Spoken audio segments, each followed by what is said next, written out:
오늘 하나님께 주신 말씀은 에스라 3장 8절에서 13절 말씀입니다. 에스라 3장 8절에서 13절 말씀 제가 봉독해 드리겠습니다. 예루살렘에 있는 하나님의 성전에 이른 지 2년 둘째 달에 스알디엘의 아들 스룹바벨과 요사닥의 아들 예수아와 다른 형제 제사장들과 레위 사람들과 무릇 사로잡혔다가 예루살렘에 돌아온 자들의 공사를 시작하고 20세 이상의 레위 사람들을 세워 여호와의 성전 공사를 감독하게 하매, 이에 예수아와 그의 아들들과 그의 형제들과 감미엘과 그의 아들들과 유다 자손과 헤나닷 자손과 그의 형제 레위 사람들이 일제히 일어나 하나님의 성전 일꾼들을 감독하니라.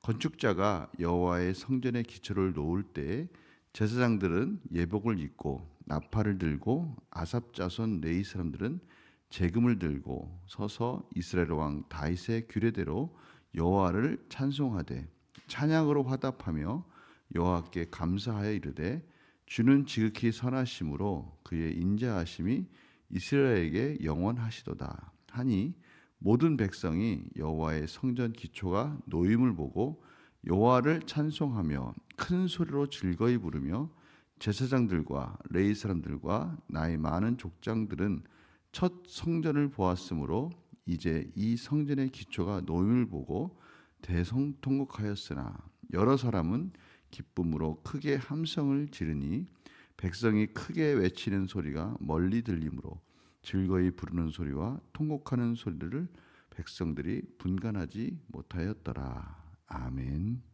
오늘 말씀에 있어서 가장 핵심적인 말씀은 12절, 13절 말씀입니다.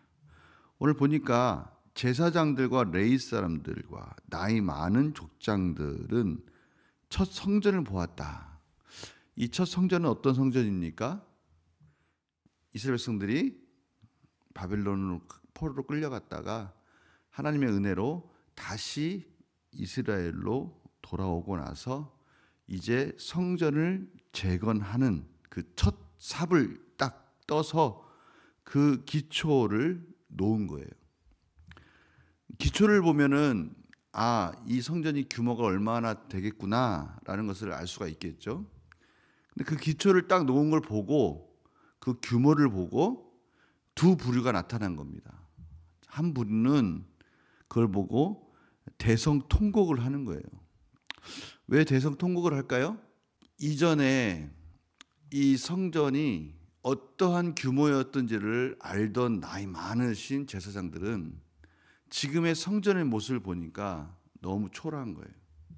예전에 솔로몬 성전이 있었을 때 그때 그 웅장함과 화려함과 그때 당시에 가장 이스라엘이 번성했을 때 지었던 그 어디에 내놔도 부끄럽지 않은 그런 멋있는 성전을 그들이 보았어요. 그런데 오늘 딱 기초를 놓고 이스라엘 백성들이 이제 막 포로에서 돌아와서 이제 성전을 딱 지었으니 그때와는 너무나 차이가 나니까 대성통곡을 하는 거예요. 너무 슬픈 거죠. 그런데 처음 성전을 본 또 젊은 무리가 있겠죠. 그 70년 동안 포로 생활을 하면서 태어나서 이제 다시 본국으로 돌아와서 그 성전을 처음 본 사람들은 기쁨 가운데 하나님께 함성을 지르고 찬양을 하는 거예요. 왜? 그동안에 성전을 다시 짓는다 했는데 드디어 그 성전의 기초석을 놓고 성전을 짓게 되고, 그 성전 속에 하나님의 인자하심을 보니까 너무나 기뻐서 함성을 지르게 되는 거예요. 오늘 그 부분이 바로 12절에 나와 있어요. 그러니까 멀리서 들으니까 이 소리가 두 개가 막 겹쳐 들리는 거야. 한쪽에서는 통곡하는 소리가 들리고 한쪽에서는 기쁨의 소리가 들리니까 참 묘한 광경이 펼쳐지게 된 거죠. 참 안타까우면서도 기쁨의 모습이 나타나는 거예요. 우리 삶에도 그러한 슬픔과 이 기쁨의 소리가 동시에 울리겠죠.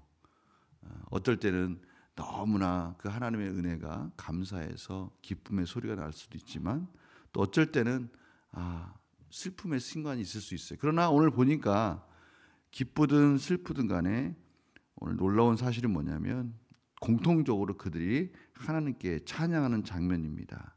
11절에 보니까 찬양으로 화답하며 여호와께 감사히 이르되 주는 지극히 선하심으로, 주님께서 하시는 일은 항상 옳습니다.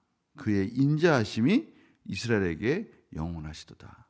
하나님의 변함없는 언약의 사랑이 계속해서 우리 가운데 흘러왔습니다. 그러면서 하나님께 찬송을 하는 것은 그들의 마음에는 공통적인 마음인 거예요. 오늘 이 기초석을 딱 놓으니까 성전을 다시 재건하는 일을 딱 보니까 보세요. 이것이 크건 작건 간에 그 안에 사랑이 있으면 만족하는 거예요. 우리 안에 부모님이 나에게 주시는 선물이 크건 작건 간에 부모님이 내 옆에 계시다라는 것이 확인되는 순간 그 선물의 이 크고 작음은 상관이 없을 때가 있어요. 그렇죠? 길을 잃어먹고 이제 막 울고 있는데 엄마 아빠가 없어서 지금 길을 잃고 울고 있는 아이에게 아무리 큰 선물을 줘봤자 아무런 의미가 없는 거죠. 그런데 저기 멀리에서 희미하게 보이는데 보니까 엄마야. 그 엄마의 모습을 딱 보는 순간에 뭐 엄마가 지금 내 가까이 있지는 않지만 어머니가 드디어 나를 찾았구나 하는 그 순간에 그 모습을 딱 보는 순간에 기쁨과 또 슬픔이 다 사라지는 거죠. 그렇죠? 막 기뻐하면서 드디어 어머니가 나를 찾았구나. 오늘 바로 그거예요.